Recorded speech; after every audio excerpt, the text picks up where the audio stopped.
Hello there, what is going on everyone? Today we are talking about Star Wars Legion moving into 2026. What is going to be the best faction? Now this is obviously going to be largely subjective. I'm going to give you a list and I'm going to give you my pros and cons for it, why I think they may be a good faction in 2026, starting with the worst, going with the best.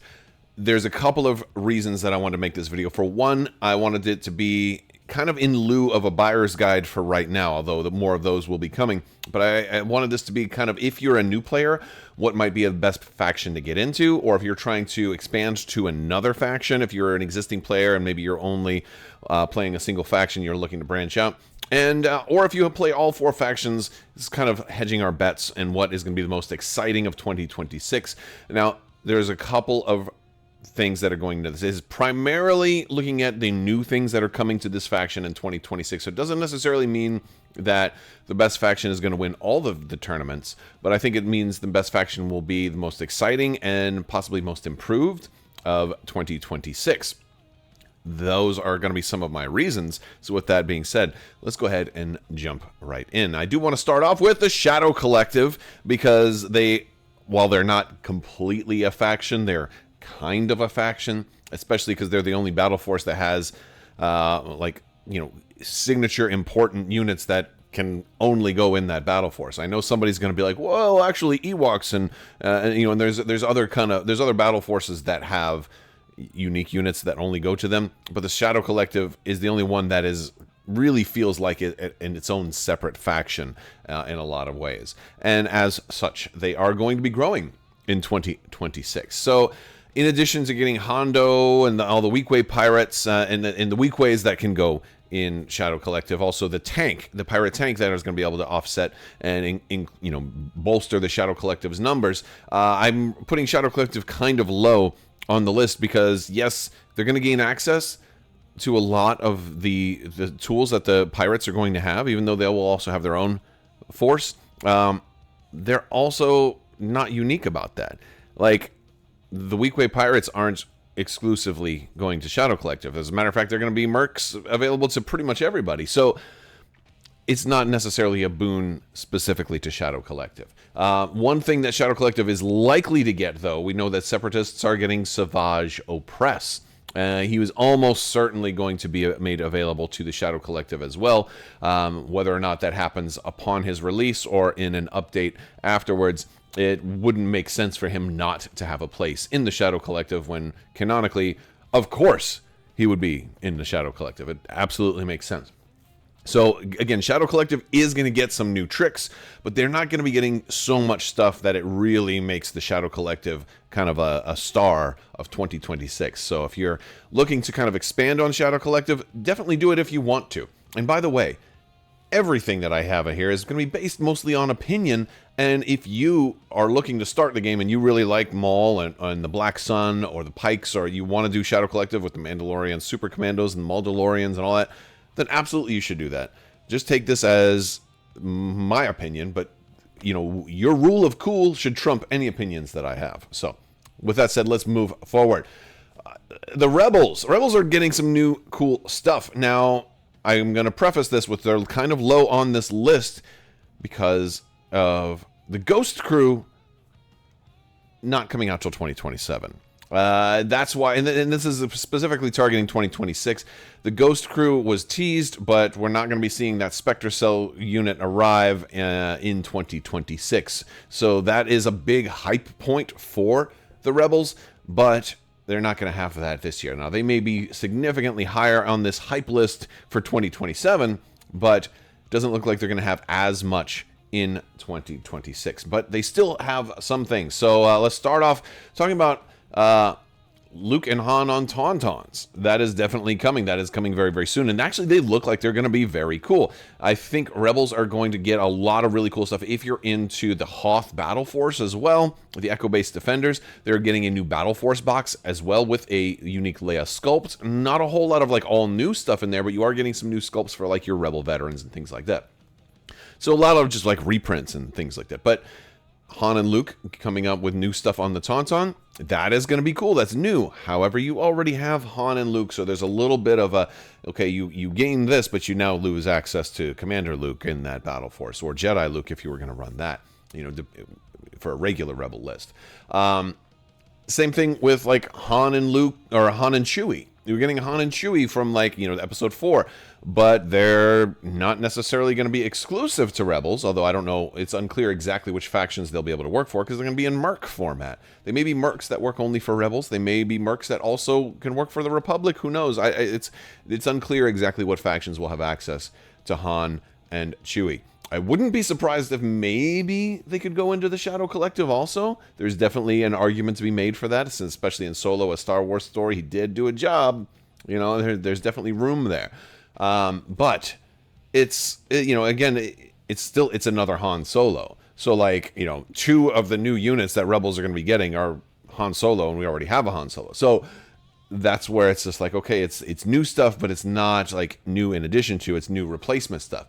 Talk about new in addition to, though, Rebels are getting, maybe this is the biggest boon for the Rebels in 2026, is the Rebel Guerrillas, which look to be a core that should have a red save. That's the prediction, at least, so that they look very, very interesting, and kind of like a new creation for Star Wars Rebels, so it might not be as...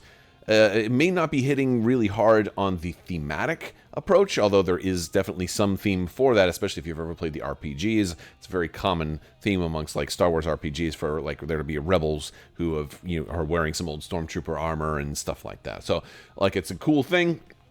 As far as gameplay mechanics, the Rebel Guerrillas are probably going to be fire. I'm predicting they're going to be very, very popular, and that could really help out the Rebels as it comes to 2026. So a lot of interesting stuff, but a lot of it are reprints and replacement characters as opposed to all new characters. If the Ghost Crew were coming out in 2026, then this would be probably much higher on that list.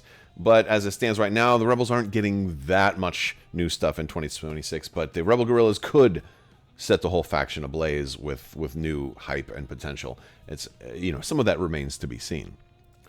Next up on this list is the Separatists. Separatists have been very strong, will probably continue to be strong despite things like Aqua Droids seeing some points increases. I don't think it's enough to make Aqua Droids undesirable. I think Separatists will still be good, and again, the droid armies tend to perform very, very well. Legion's actually at a pretty interesting state of balance right now where all factions are viable and do very well. Separatists do have some new tricks coming. General Grievous is already out on the wheel bike, but the rest of the wheel bikes are going to be coming out in 2026, which does lead to some really vehicle-heavy list options, really bike-heavy list options with lots of overrun attacks. That could be very, very fun. We are also getting a leaders pack that's going to have 2 new leaders. We're going to be getting Savage Opress, or Heroes, I should say, and also Admiral Trench, who looks to be like he will probably be a little similar to Thrawn in some ways, as that kind of tactician support leader. I think Trench will probably be very good for the Separatists, and there have even been hints of Jango Fett. Jango Fett hasn't been strongly confirmed yet, but we did see art with Mace Windu in there that it was from the reflection of Jango Fett's helmet, so it seems that he is probably just around the corner, but maybe not in 2026. Overall, Separatists are getting some goodies in 2026. Not too many, though. I think the big stars of the show is going to be Savage Opress, Admiral Trench, and the wheel bikes to kind of complement Grievous, who is already out right now on his wheel bike. So I think that the Separatists have some goodies coming. I don't know if it's going to be enough. I think the wheel bike meta might be a thing. Once people start running lots and lots of those, it could be very interesting, but it might be easily countered as well. So it's a little bit of a gamble. It's not a sure thing, but the wheel bikes do look really, really cool. Although, if you run like a really wheel bike heavy list, it might not thematically look like a Separatist army. It may end up looking like more of a Warhammer or some kind of, I don't know, like might end up looking a little more like science fiction generic rather than Star Wars specific. So the thematic reasons to play Separatists in 2026 aren't like over and abundant, but there are some really cool ones. I really have my eye on Savage Opress. I'm really curious what he's going to bring to the faction, and I can't wait to see more.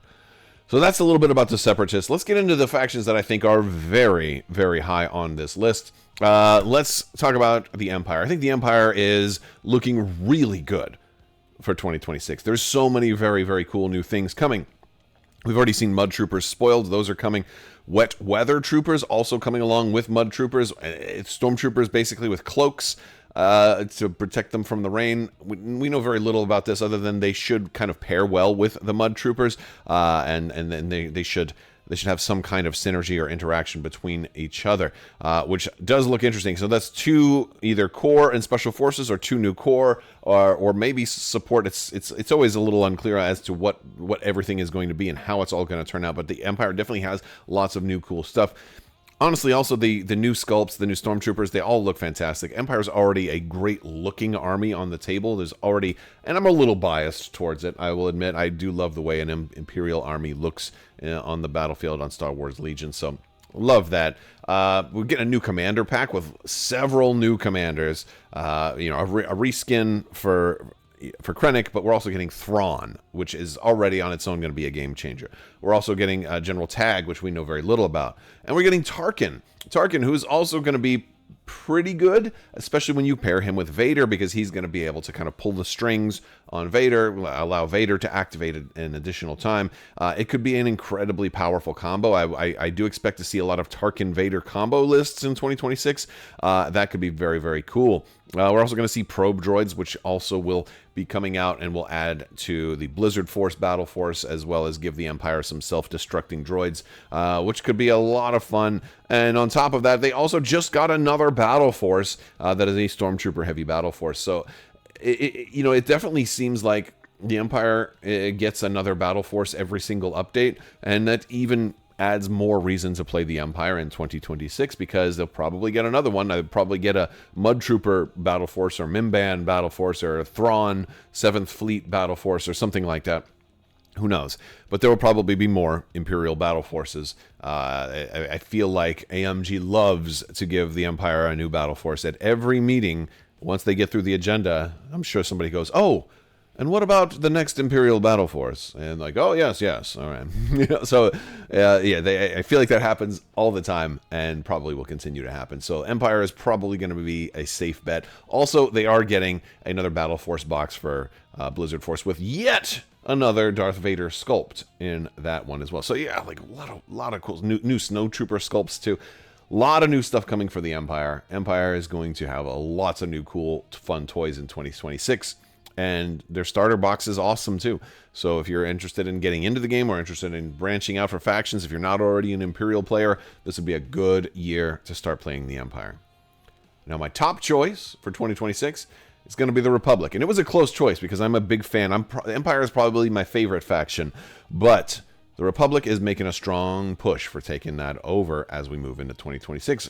The biggest reason is all of the Jedi. We're getting 4 brand new Jedi that are coming to this faction. That alone is massively huge. Mace Windu alone, massively huge. Then we're also getting Shaak Ti, and then we're getting Plo Koon. We're getting a lot. We're getting Ki-Adi-Mundi even. So, and a lot of that stuff it's not even spoiled yet. So we have to wait to be. Now, I've done a breakdown video. I'll link it a little bit later on what I think that those leaders are going to have, and how they might play. There's a lot of speculation, but there's things that we can look at from the different forms that they've used and stuff like that. So I've already done a video on that. That alone is a very exciting one.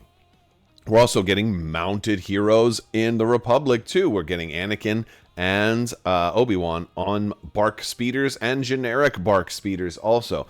That is going to be really cool. It kind of gives them some of that separatist whole, hey, let's have a bunch of mounted dudes. You already got some mounted folks, but now you can have mounted Jedi in addition to all your other mounted stuff, which is going to be very fun. Problem is, you're probably going to be like overloaded with different cool, groovy support options. So it really, I'm curious if the Jedi on the bark speeders are going to take up a special forces role, or if there still be support like the existing barks are. It remains to be seen. We also got a new battle force, the 212th, which means that the Separatists now has a vehicle-heavy battle force where they can do crazy things. And that is going to likely, as the tanks and other things getting reprinted and now being available again, this makes for an excellent time to jump into the Republic. But at this point, you're probably asking, well, okay, what really puts the Republic over Empire? Because Empire is getting more new stuff. And yes, the Empire is getting more new stuff, but I think for one, the Jedi, all the new Jedi options is big. For me personally, this is a big one. Jedi are a huge part of this.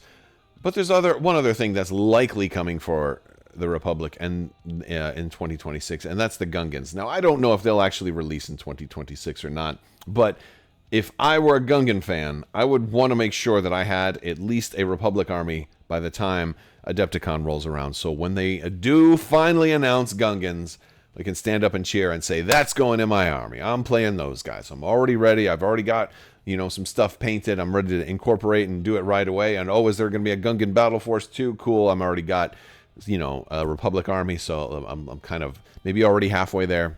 Depends on how what the composition looks like and how it all works out. But again, I think the likelihood that Adepticon sees the announcement of Gungans, which is all but confirmed. I mean, it's like soft confirmed that that's going to happen this year. Is kind of what puts the Republic over the top. Otherwise, it would have been Empire on top. But I think really, between the Jedi and the Barks and then the new Battle Force and then the reprints that are coming, I think Gungan's just kind of, the looming Gungan moon that is about to rise on our tabletops is what makes this, the take first place for me. But I want to hear your thoughts. Let me know what you're excited about in 2026 for Star Wars Legion. There's new cards, too, that are going to change everything. There's new battle cards that are coming. There's a lot more. There's going to be, additionally, there'll be new points adjustments. There's going to be a lot of new stuff also spoiled at Adepticon, which, of course, we will cover. All right, that's going to do it for today's video. I want to thank you all so much, and big thanks to my patrons. You guys are absolutely amazing and help make this whole channel possible. I will talk to you later. May the Force be with you. Live long and prosper. Be excellent to each other. Party on, dudes. So say we all. And always wash your socks.